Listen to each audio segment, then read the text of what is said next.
Hey everyone, Max back here with Ridgeline Fence and Deck. Today we have a great comparison video where we're going to be going ahead and testing the strength of our ornamental steel fencing in comparison to what is very common on our market here, which is residential grade aluminum.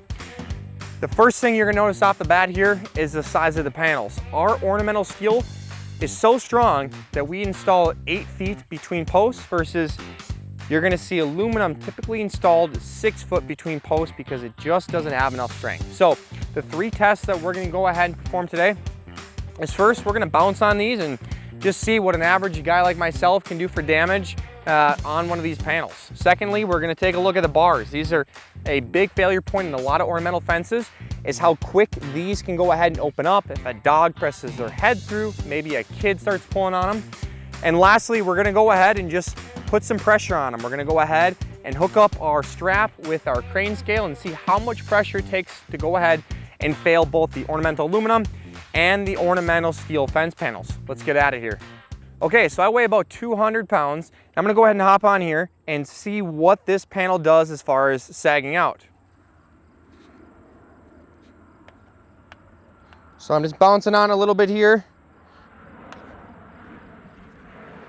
I would say we did quite a bit of damage there, just bouncing on a little bit there, which, you know, that's really going to simulate your dog or your kid jumping on the fence over time. I completely caused a failure in this fence. This needs to be replaced. There's no way to go ahead and fix this. And if you try to bend it back, it's ultimately just going to go ahead and make it weaker. So let's go ahead and try out the ornamental steel now and see what happens with this fence. So 8 foot on center. Go ahead and jump on it here. See if we can get this thing to sag out. Really, I don't see anything there. Try a little bit harder. See if I can get this rail.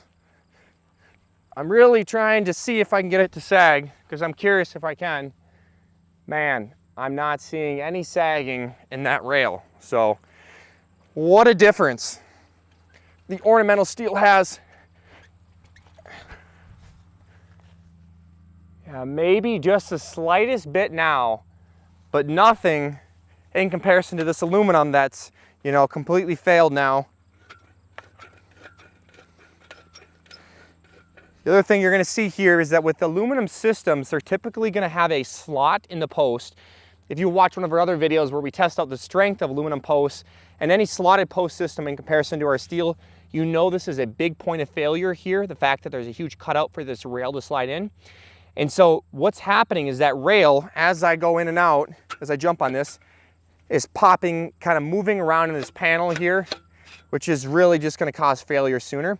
Versus our ornamental steel here has nice heavy duty brackets that bolt on the outside of the post to keep it nice and solid, it doesn't move, and then we don't have a hole in the post that's going to cause a premature failure. So let's go ahead and move on to our second test.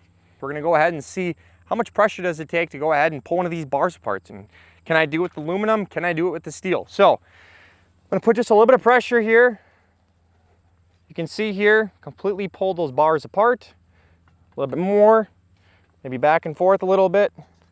Yep, I mean, so if a dog puts their head through this, it's gonna fail pretty quickly. It didn't take much pressure at all.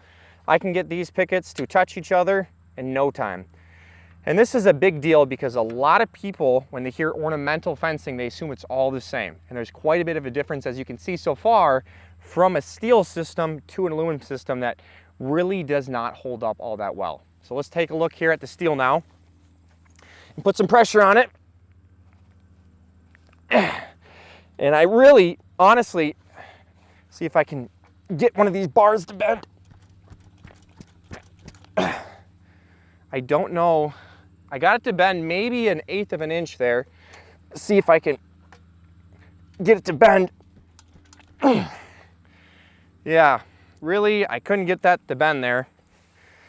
Maybe just a little bit, not much. So quite a bit of difference from a system that you can go ahead with one hand and squeeze and get those bars to touch from this, where I can put all the force I can and I can't even start to get this thing to really fail. So now we're going to go ahead and hook up our strap to one of the pickets for both the ornamental steel and the ornamental aluminum and see how much force it goes ahead and takes to pull one of these bars out so we can get a real hard, accurate number on that. And then also go ahead and hook up our strap to the middle of the panel and pull out and see how much pressure it takes to go ahead and cause the panel to finally cave in that way.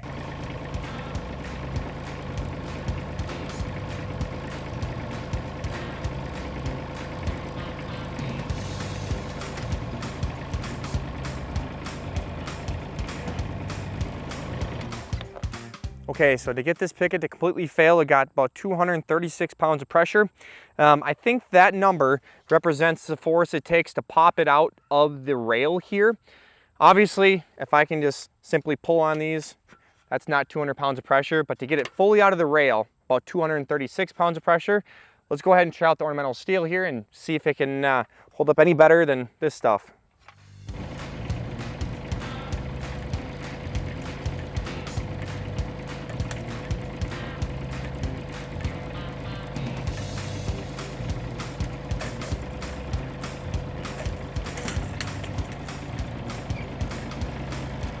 Okay, so what did we see there exactly? We saw that it took about 700 pounds of pressure to get the picket to fail in the ornamental steel in comparison to the about 230 pounds of pressure it took for the ornamental aluminum. So almost triple the strength for the steel fencing, which is a significant increase. And also, we already showed you how quick I can pull apart these bars versus the fact that no matter how hard I try, I really can't get the bars to pull apart by hand or cause the rail to sag out like I could with the ornamental aluminum. Our last and final test, we're going to go ahead and hook up the strap to the middle of the panel and just see what kind of numbers we get to get these fences to completely cave over. Let's take a look.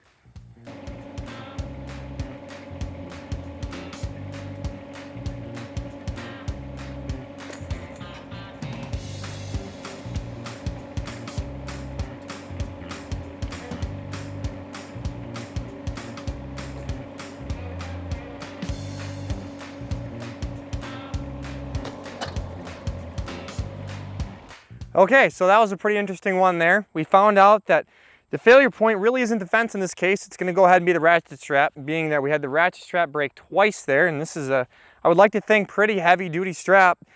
We did get a reading at over 800 pounds, and the bottom rail was just starting to kink, but if you guys want to take a look at this top rail, I don't see any type of bending going towards the ditch witch here, which is pretty incredible. I think that's probably because we have two rails here in comparison to the one at the bottom. So really good test results there. Let's see how good its competitor can hold up here. I don't have high hopes for it.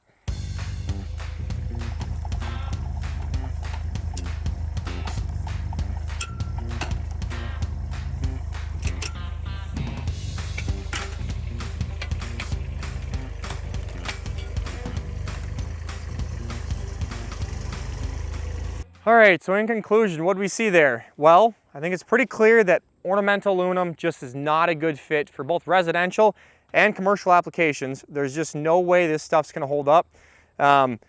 This has completely failed every way that we've tested out in comparison to the steel that, you know, it's a little worse for the wear, but it's still standing nice and tall here. It broke our strap, right over 800 pounds on the scale there. The ornamental aluminum in our last test, about 330 pounds of pressure, and finally gave way at both the rail here and at the base of the post. And you know, one thing we did as well is these are concreted in, guys. These have over 100 pounds of concrete, and it doesn't matter how much concrete you put in. It's never gonna fail below grade unless we're talking about frost heaving, which is gonna cause all concrete to go ahead and fail over time. This failed right at the base of the post and went ahead and bent as it goes into the ground on both of the posts here. This one actually bent there, right where the rail slides in. So a complete failure in all regards with ornamental aluminum. In comparison to our ornamental steel fencing here, where we went ahead and drove a 1 5/8 Schedule 40, which is roughly a 1/4 inch thick steel pipe, very heavy duty. We drove that post 4 feet in the ground and then sleeved this black post over it and then installed our ornamental steel panel that, you know, held up so much better than the concreted in aluminum post. So if you guys have any questions, if you want to learn more, give us a call here at Ridgeline Fence and Deck, 612-868-4879, and take a look at our other videos we have on our YouTube channel that have tons of great information that will help you as a customer of ours make the best, most informed decision for your next fence purchase. Talk to you guys soon.